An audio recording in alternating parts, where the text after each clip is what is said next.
Iran और America के दरमियान जारी जंग में अमेरिका को एक ऐसा नुकसान उठाना पड़ा है जो सिर्फ माली नहीं बल्कि उसकी इंटेलिजेंस, निगरानी और जंगी सलाहियत के लिए भी बड़ा धचका समझा जा रहा है। ताजा रिपोर्ट्स के मुताबिक अमेरिका ने ईरान जंग के दौरान कम से कम 9 MQ-9 रीपर ड्रोन्स खो दिए हैं। यह तादाद अमेरिकी रीपर ड्रोन फ्लीट का तकरीबन 25% है, जबकि इन ड्रोन्स की मजमूई मालियत का अंदाजा 1.3 अरब डॉलर से ज्यादा लगाया गया है। लेकिन यहां एक अहम बात समझना जरूरी है, यह तमाम 45 ड्रोन्स लाजिमन ईरान ने मार गिराए हों, ऐसा कहना दुरुस्त नहीं होगा। रिपोर्ट के मुताबिक कुछ रिपर्स ईरानी फजाई दिफा की कार्रवाइयों में तबाह हुए हैं, जबकि कुछ हादसात या कम्युनिकेशन लिंक के मसाइल के बायस भी जाए हुए हैं। लेकिन दूसरी तरफ जो माहिरीन हैं वो ये भी कहते हैं कि क्योंकि मौजूदा वक्त में जो कशीदगी है वो ईरान के साथ चल रही है, ईरान और अमेरिका में एक तरह से ठनी हुई है। और पिछले कुछ दिनों से आप देखिए, दो बड़ी जंगें हुई, एक इजराइल और ईरान के जरिए जंग हुई जिसमें अमेरिका पसेपुश्त इजराइल की मदद कर रहा था। दूसरी जो जंग हुई वो ईरान और अमेरिका के दरमियान हुई और अमेरिका इसमें सामने से एक तरह से ईरान पर वार कर रहा था। यानी इन दोनों जंगों में अमेरिका एक तरह से शामिल था और ये दोनों जंगें ईरान के साथ थी। ऐसे में जो मौजूदा कशीदगी है वो ईरान के साथ है और अमेरिका का इतना बड़ा जो दिफाई नुकसान हुआ है या असलहे का नुकसान हुआ है या रिपर ड्रोन्स 45 रिपर ड्रोन्स अगर तबाह हुए हैं तो जाहिर सी बात है कि मौजूदा में कशीदगी ईरान के साथ है। ये तमाम के तमाम जो ड्रोन अमेरिका के तबाह हुए हैं ये ईरान ने किए हैं। यानी ईरान ने अमेरिका का बहुत बड़ा नुकसान किया है, अमेरिका को बहुत बड़ा झटका लगा है। अमेरिका के कीमती जो 45 रीपर ड्रोन है वो ईरान ने एक तरह से तबाह बर्बाद कर दिए हैं, क्योंकि रीपर आम ड्रोन नहीं है। यह अमेरिका का एक अहम निगरानी और मुसल्लह हमलों के लिए इस्तेमाल होने वाला ड्रोन है। यह तवील वक्त तक फजा में रहकर निगरानी कर सकता है, अहदाफ की निशानदही कर सकता है और जरूरत पड़ने पर गाइडेड हथियार भी इस्तेमाल कर सकता है।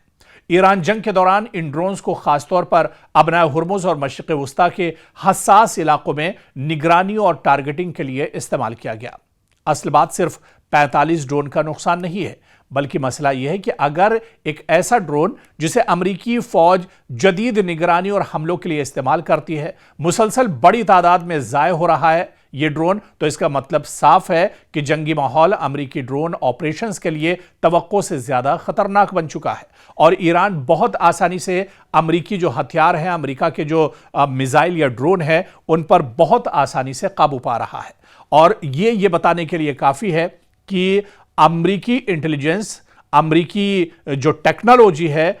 उस पर ईरान कहीं ना कहीं एक तरह से हावी है और अमेरिकी असलहा और गोला बारूद, अमेरिका के मिसाइल और ड्रोन को ईरान आसानी से टारगेट कर रहा है, क्योंकि 45 रीपर ड्रोन्स का मार गिराया जाना यह बताता है कि अमेरिका दरअसल बहुत बुरी तरह से इस जंग में फंसा हुआ है और अमेरिका को बड़े पैमाने पर माली नुकसान यहां पर उठाना पड़ रहा है। हालांकि माहिरीन ये भी कहते हैं कि ये अमेरिका के लिए ज़रूर नुकसान है, लेकिन इससे भी बड़ा नुकसान दरअसल उन ममालिक के लिए भी है जिन्होंने अमेरिका से आने वाले दिनों में यानी मुस्तकबिल में रीपर ड्रोन को लेकर कोई सौदा किया है, कोई डील की है। अब वो ममालिक भी दरअसल रीपर की कारकर्दगी पर नज़र जमाए हुए थे और जिस तरह से 45 रीपर ड्रोन तबाह हुए हैं इस जंग में, ऐसे में आने वाले दिनों में अमेरिका को एक झटका यह भी लगेगा कि जिन जिन ममालिक से डील हुई है वो अपनी डील एक तरह से वापस भी कर सकते हैं। तो एक तरफ ईरान ने अमेरिका को बहुत बड़ा जख्म दिया है, बहुत बड़ा झटका दिया है,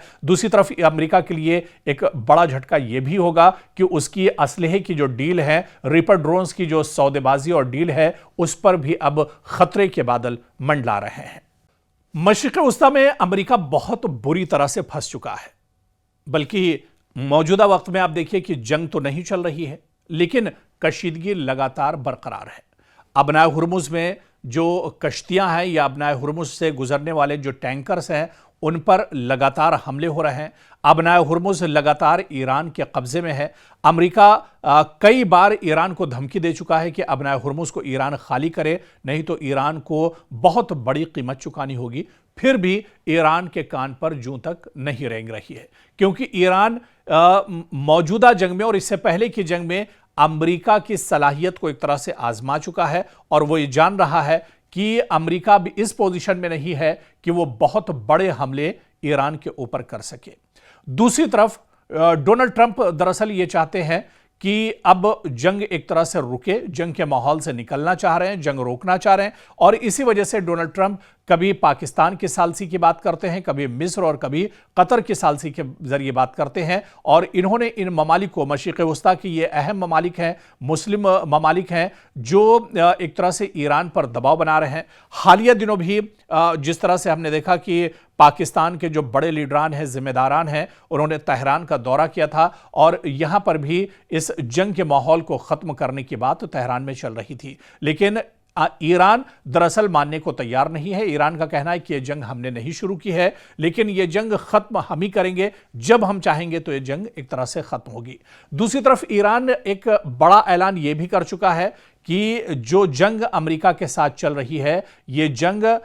डोनाल्ड ट्रंप का इक़्तिदार में रहते हुए, यानी जब तक उनका टेन्योर रहेगा तब तक वो ये जंग ईरान लड़ता रहेगा, ताकि अमेरिका के इसके बाद आने वाली जो सरकारें हैं, जो लीडर्स और जो रहनुमा हैं, वो ये जान सकें कि ईरान से पंगा लेना इतना आसान नहीं है, बल्कि दूसरी जो सरकारें डोनाल्ड ट्रंप के जाने के बाद आएंगी, वो ये सोचने पर मजबूर हो जाएं कि ईरान से इस तरह की लड़ाई अब दोबारा न छेड़ी जाए। तो इसी वजह से ईरान चाहता है कि यह जंग लंबी चले और ईरान साल 2029 तक, क्योंकि साल 2029 तक डोनाल्ड ट्रंप अमेरिका के सदर हैं और डोनाल्ड ट्रंप जब तक इख्तिदार में रहेंगे तब तक ईरान ये जंग लड़ना चाह रहा है। हालांकि दूसरी तरफ डोनाल्ड ट्रंप बहुत डरे हुए हैं। डोनाल्ड ट्रंप के डर की जो पूरी जो दास्तान है, उनकी जो पूरी स्टोरी है, वो तो पूरी दुनिया के सामने आ ही चुकी है कि वो ईरान से इन दिनों कितना ज़्यादा खौफजदा है। लेकिन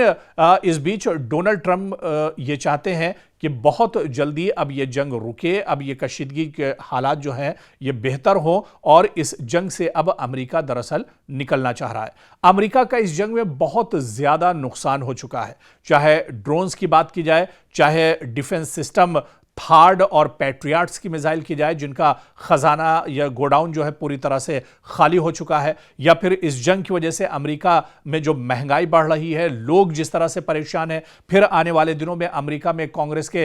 इंतखाबात भी होने वाले हैं, मिड टर्म चुनाव होने वाले हैं, और इससे पहले अब डोनाल्ड ट्रंप चाह रहे हैं कि हालात बेहतर होने चाहिए। हालांकि डोनाल्ड ट्रंप और अमेरिका की कोई लड़ाई ईरान के साथ नहीं थी।